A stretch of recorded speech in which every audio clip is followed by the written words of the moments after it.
been part of your life, has been your life, and you've made it the life of so many other Filipinos. When did this love affair with ballet start? My personal journey in the art of classical ballet really began when I was a grade 2 student in St. Teresa's College, Quezon City. I started my ballet training as an after-school activity that made me feel very special. I had a lot of excess energy as a child, and also I was following in the footsteps of my mother, who was my first inspiration really to take up ballet, because she took up ballet as up to when she turned 13. And then she was affected by the ballet ban by the papal nuncio in the 1950s. So she was forced to stop her ballet training. And so when she had me, I was the first girl. When I was 8 or 9, almost 9 years old, that's when I started my ballet dancing. It was really not a serious career option for me until I became a teenager.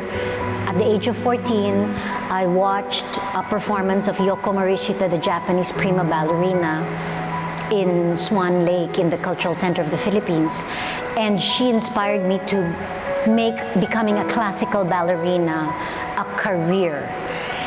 Now, you have to know at that time that, you know, it wasn't really considered a viable career, and it wasn't, you know, there were no professional options really for Filipino classical ballet dancers in the Philippines. It was more of you go abroad, you train abroad, and then you get a job abroad, and then maybe you would come back now and again to do some performances. I gave myself 2 years. My father got me the scholarship to Russia, and I really do consider the training that I got in Russia for 2 years in the Vaganova school as the turning point really in my dance education. I think that diploma that I got from the Vaganova school equipped me with the technique and the experience that I needed to fulfill my ambition of becoming a professional ballerina.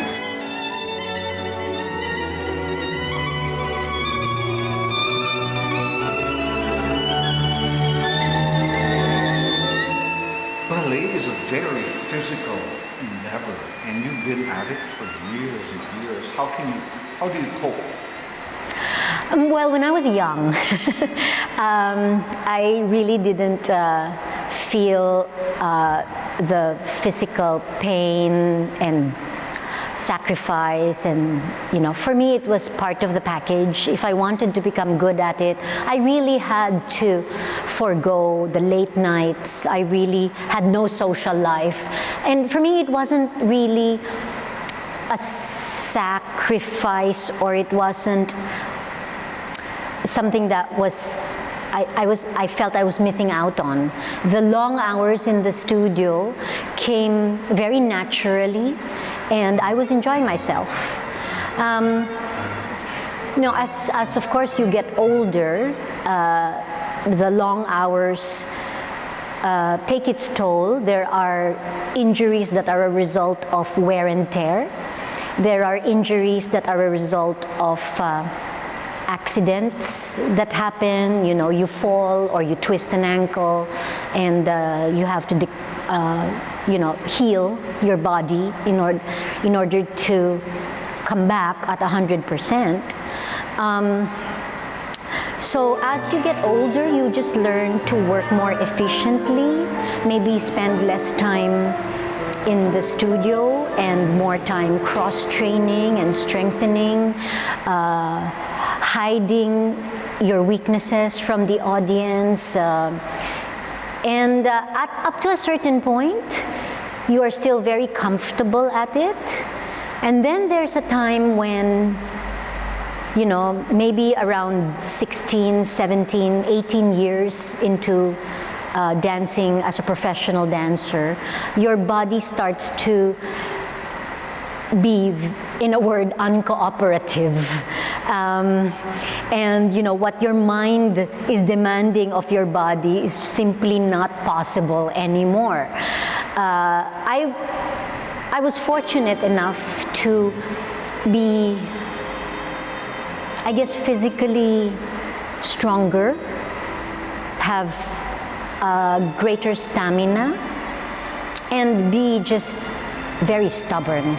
So because I was stubborn, I would not really easily give up.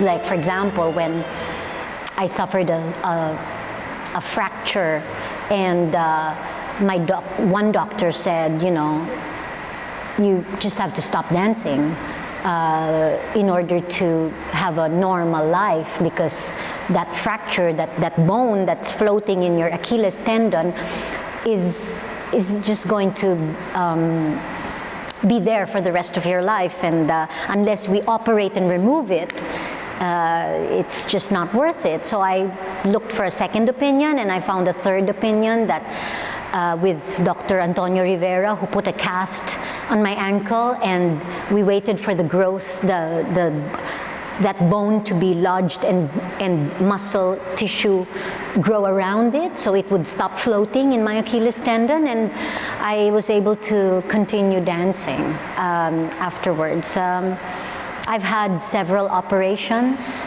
to prolong my dancing career.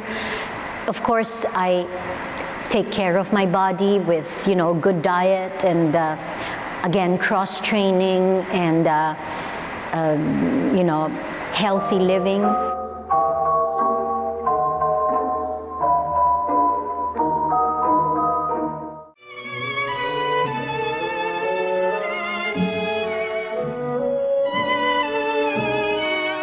It's a brutal art form, and it is a profession specifically for the young. So you really have to, I'm often asked, what's the advice you give to young girls and boys who want to become professional ballet dancers in the future? And the first thing I tell them is you have to decide as early as possible that you want to become a professional ballet dancer, because it's an art form that you have to be good at by the time you hit 15, 16, 17 years of age. By the time you're 18, you have to be either an apprentice or a junior company member in a company. By the time you're in your 20s, you have had to either have a full contract as a dancer in a professional ballet company, or been promoted already to soloist or even principal dancer. Because by the time you're 30, 32, 35, you have to be already thinking of an alternative career, whether it's going into teaching, choreography, or a completely different career altogether. And there are, of course, exceptions. I'm an example of an exception to the rule, dancing Aurora, for example, at the age of 50, or dancing the role of Juliet at the age of 50, which I still did. But very rarely do you have dancers now that dance above the age of 40 or 45. Which brings me to my next question. Who is going to be the next Well, I think that to assume that there will be a next Lisa Macuja is not very fair, because I don't think my career can be duplicated by anybody else. Malcolm Gladwell put it very well in his novel, The Outliers. There is a certain amount, they say 10,000 hours that you put in with practice. And there is, of course, that element of luck and opportunity. And I think, for example, the luck and opportunity that I had during the time when Russia was still communist, and I was a scholar in the former Soviet Union, and I got my ballet training and foundation in the Leningrad Choreographic School that was still pure. It was not, the doors had not yet been opened by glasnost and perestroika for, say, the Western ballet technique and training to infiltrate this institution of classical ballet training in the Vaganova method. That's one example that can never be, duplicated. And of course, now that the demands of the profession are also very different. During my time, I could really decide I just wanted to become a classical ballerina and do all the classical ballerina roles, and that was possible. Now in this day and age, it is impossible to get a principal dancer contract if you are not adept in both the contemporary and modern styles, as well as classical ballet and neoclassical ballet. So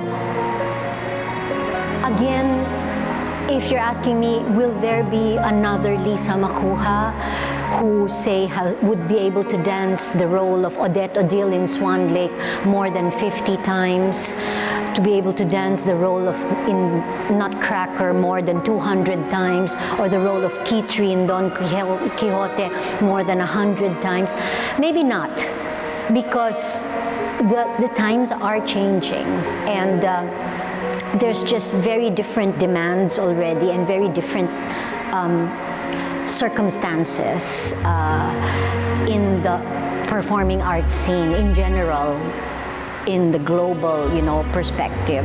There is a chance for Asian and Filipino ballet dancers to excel in the classical art form and have long careers in classical ballet, but it takes it takes a unique sort of person to stick to it for as long as I have.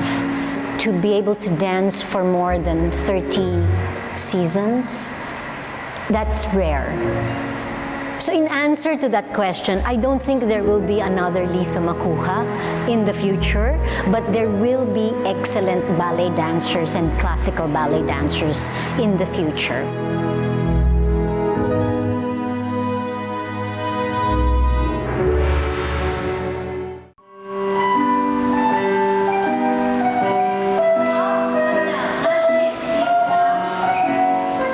What's the future for the art form for ballet in this country? Well, there is, I think, a very bright future for the art form because we have 3 ballet companies that give full seasons in different theaters, in the Cultural Center of the Philippines and in Aliw Theater. We have a thriving ballet industry. As far as schools are concerned, we have more than 300 ballet schools in Metro Manila alone. And over the whole archipelago, we have a lot. We are slowly developing a paying audience for ballet. We are reaching, we are making ballet more understandable to the general public and more appealing to the general public. And, this is done one performance at a time. Of course, I would always say that we still do not have enough support from our government, the kind of support that, say, ballet companies in Europe or in America enjoy, the kind of funding that these art institutions have. We still are affected by the stigma that ballet is elitist and it is not really entertainment. Maybe it's very high and unreachable, So we're trying to change that. We are also affected by the mentality that ballet is not a viable profession to go into. And also, I think we still have still have a long way to go when we are protecting, say, copyrights of artists. Maybe we are supporting, say, union rules that will protect the Filipino artist from, say, foreign dancers. We have a long way to go when it comes to artists' welfare and providing for retirement or providing for insurance and health benefits, professionalizing the industry. There are serious attempts, but this all takes time. And I think most importantly is we really have to develop the industry parallel. There should be a balance between skills development of, say, dancers and teachers development. So you have to continue to develop the teachers that are going to teach the next generations of dancers. Ballet is a hand-me-down art form, and I've danced Giselle so many times, and now I'm handing down Giselle the role to the next generation of Giselles. And they in turn will hand down that role to the next generation of Giselles. That's how the art has developed for the last 300 years. So we have a long way to go, because the art in the Philippines is maybe a little over 100 years old, from Anna Pavlova's first performances here. So we're a baby compared to the art form that is practiced in, say, Russia or in Europe. My ballet company's motto has always been to bring ballet to the people and more people to the ballet. It's always been committed to audience development. It's always been, our mission statement is always to bring ballet to traditional and non-traditional venues. So yes, we continue to do all sorts of things, among which we have Circus de Ballet in Star City, free performances, lecture demonstrations, we do campus tours, we do ballet and ballads, and of course we have our season in Star Theater and Aliw Theater. We're on our quest to create original Filipino ballets and ballets that are closer to the heart of the Filipino audiences. So this season we did the world premiere of Gerardo Francisco's Ibong Adarna, and my own production of Snow White.